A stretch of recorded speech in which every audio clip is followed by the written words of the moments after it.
డబ్బున్నోడు దేవుడి కోసం గుడి కడుతున్నారు, బంగారం ఇస్తున్నారు, డొనేషన్లు డబ్బులు ఇస్తున్నారు, వాళ్ళ దగ్గర ఎక్కువ ఉన్నాయి కాబట్టి. అలాంటి వ్యక్తులకి దేవుడు వేరంగా కరుణిస్తారు. అలాంటి వ్యక్తులకి దేవుడు వాళ్ళు కోరుకుంది వాళ్ళకి ఇస్తారు.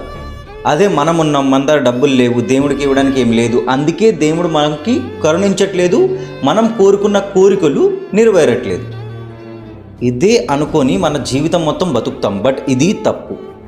భగవద్గీత చాప్టర్ 9 శ్లోక్ నెంబర్ 29లో శ్రీకృష్ణుడు చెప్తున్నారు, ఓ అర్జున, నేను అందరు మనుషుల్ని సమానంగానే చూస్తాను, కానీ ఎవరైతే నన్ను ప్రేమతో భక్తితో దగ్గర చేసుకుంటారో వాళ్ళ లోపల నేనుంటాను, నా లోపల వాళ్ళు ఉంటారు.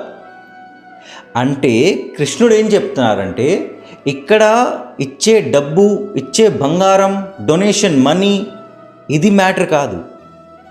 ఎంత ప్రేమ, ఎంత భక్తితో ఇస్తున్నారు అది ఇంపార్టెంట్. మీరు 1000 కోట్లు ఇవ్వచ్చు జస్ట్ మీ కోరిక నెరవేర్చడానికి, అప్పుడు దేవుడు మీకు జస్ట్ నార్మల్ పర్సన్ లాగే చూస్తారు. మీరు మొత్తం ప్రేమతో భక్తితో ₹1 ఇచ్చినా కూడా దేవుడు మీ గురించి ఆలోచిస్తారు. దీన్ని ఇంకా సింపుల్గా చెప్తానంటే ఎక్స్ప్లెయిన్ చేయడానికి, వర్షం ఈ లోకంలో ప్రతి చోట పడుతుంది. ఆ వర్షం మన సముద్రంలో పడినప్పుడు అది సాల్ట్ వాటర్ కింద మారిపోద్ది.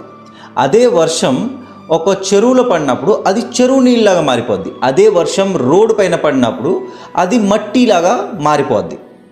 సో వర్షం అదే, కానీ ఎవరు దాన్ని ఎలా గ్రహిస్తే అలాగా మారిపోద్ది. సేమ్ అలాగే దేవుడు అందరికీ ఒకేలాగా చూస్తారు, కానీ ఎవరు ప్రేమ ఎలాగ ఉంటుందో అలాగే దేవుడు కరుణ కూడా మనకి కనిపిస్తుంది.